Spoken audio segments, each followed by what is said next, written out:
Great to be here. Good afternoon, everybody. That was a really interesting panel for me to listen to. I'm Robert MacCloy. I'm the CTO and co-founder of Scrunch. If you're not familiar with Scrunch, Scrunch is like a geo AI search optimization platform. So we basically sell software that helps you do some of the tracking we were just talking about. And it's great, and you should use it. If you do follow Scrunch, one big piece of news that came out last week is that we're now part of Sitecore. So we were acquired by Sitecore, which is one of the leading CMS DXP companies. Yep, we're super excited about it. I think it makes a lot of sense. I will just say for any of our customers who might be in the audience that we're going to continue to operate independently inside of Sitecore and continue to serve our customers. We're continuing to work with great partners like Stacker. Thanks for having us. And it'll be sort of business as usual. So this talk is not about Sitecore, and it's mostly not about Scrunch. What we're hoping to do today is just cover a little bit about how we think about citation value and sort of the ROI on citations and AI search, which seems like it's been a topic of the day. So maybe before we do that, just to start with, here's sort of the context where Scrunch comes into the picture. We typically work with brands that are asking, are we showing up in ChatGPT, or we're not showing up in ChatGPT, and how do we show up more often, right? A CMO has come to somebody, or the board has come to the CMO, or the CEO is going to the CMO, and this has become like kind of an existential problem for them.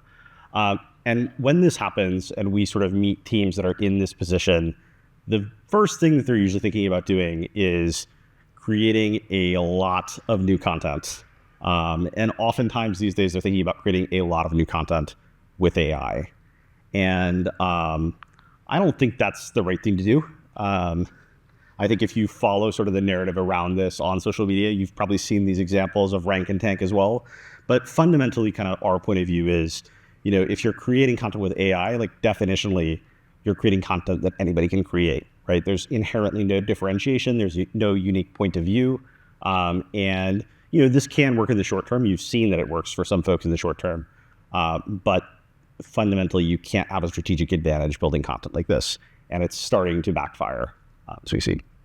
So what we tell people to do instead is sort of use a scalpel. Don't use a sledgehammer. And what that starts with is looking at the existing content investments you have and understanding if they're working, how much they're working, and when they're not working, what's getting in the way. And this usually starts on site. So most of this, I'm going to talk about off-site citations. I'm going to talk about how you work with publishers. But before we tell people to do that, we always tell them, look at what you've already built, see if it's working, understand why it's not, and fix that. Usually what this ends up taking the form of for our customers is really sort of like a priority list of content that they want to maintain. The things on their site that are already driving a ton of value for them. That could be brand mentions, it could be leads, it could be traffic. Just depends on the vertical. But they end up with something like this. This is a screenshot from Scrunch, but you could build this on your own, where you sort of inventoried all your content. You've looked at how it's being used in AI, and you sort of triaged. And then once you have this, the question becomes, okay, when I don't have content that's working on my website, what do I do about it? And then there's a fork in the road. So the two sort of major things that folks are doing are obviously content creation. It is still important. I don't think you should do thousands and thousands of pages, but you should be writing new articles. And then offsite optimization, right? And that's where folks like our friends at Stacker come in terms of distribution. I'll just skip over this because I put way too many slides in this presentation, but when you're optimizing on this on your website, or when you're actually looking at like a third party you might be syndicating content to, there's sort of some basic technical checklists that you should go through.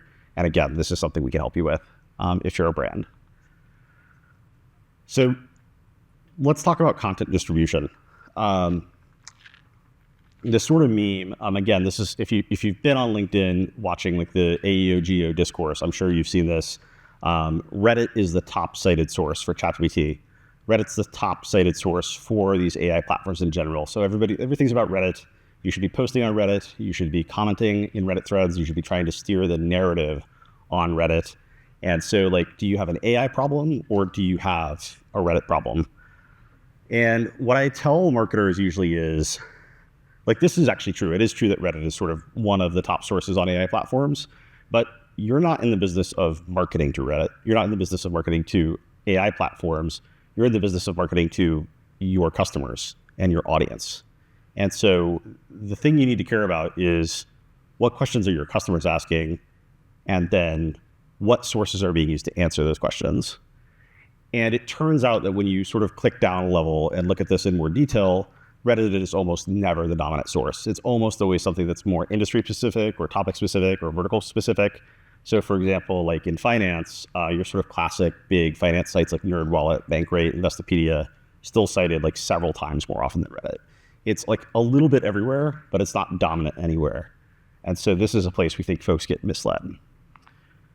So the theme of something I say to our team all the time, and I say to our customers all the time, is like, you have to look at the data. You have to look specifically at your data about your audience and kind of the content and people you care about. And you need to, again, kind of take stock and assess. And then once you've done that, you can come up with a plan for how to execute on an offsite AI optimization program. So when you know who's getting cited in AI, the question becomes, how do you think about who to work with and what's the ROI of doing this? And something that I think I actually heard a little bit about in the previous panel, but maybe not in so much technical detail, is this concept of sort of durability. And by durability, what we mean is like, how long do citations last? So when you're publishing content, it's getting picked up by an AI platform and it's being used to sort of power these answers for ChatGPT or something else.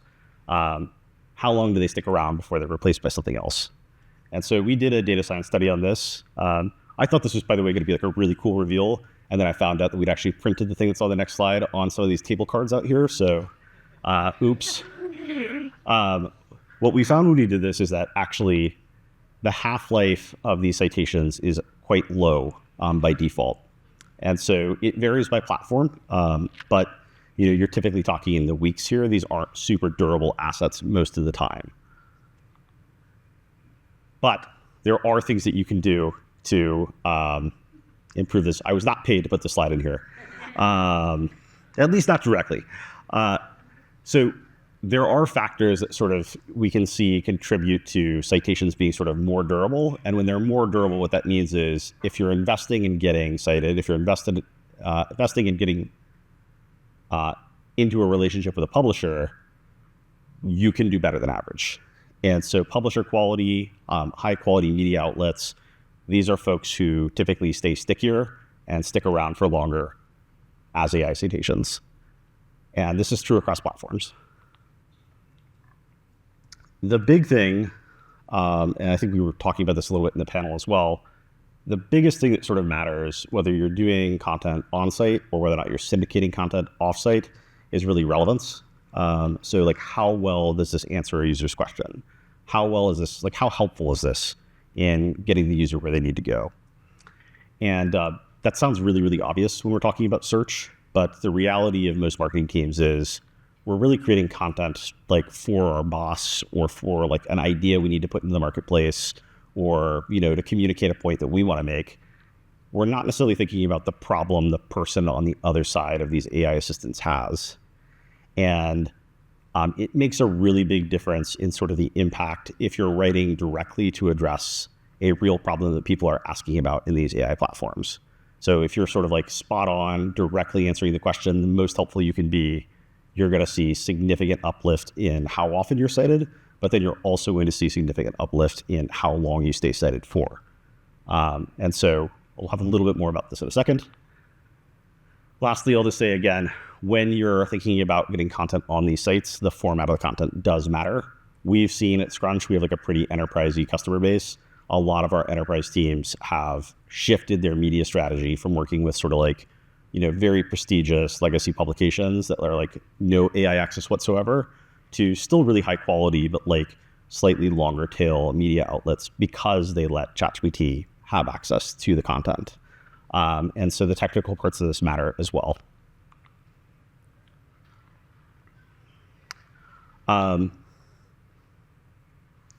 If you figured out what content's working for you on your website, if you figured out what content is not going to work for you first party, where you need to syndicate this content, where it's going to have to come off-site, you're going to have to work with publishers, when you sort of thought about your audience and the problems they have, then the kind of core question here, right, is still what are we writing about? And I think when you're doing this for AI search, I suspect that probably most people in this room are better writers than I am, a good chance anyway. When you're thinking about this for AI search specifically, I think something that's really good to keep in mind is that consumers are starting to figure out how to use these tools for what they're best at.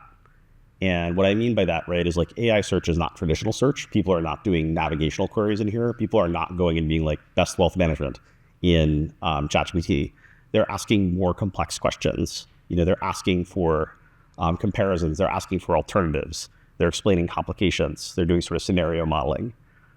So kind of knowing like the topics people are interested in is good, but if you can get more insight than that, that's even better.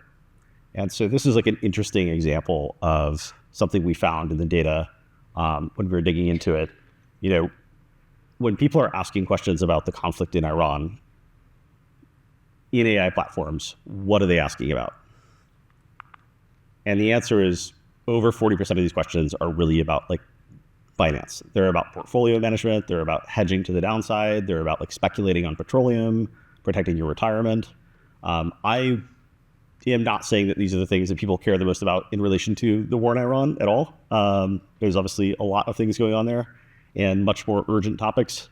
But when people are using ChatGPT to ask questions about this is where they're going. This is like the major topic they're asking about.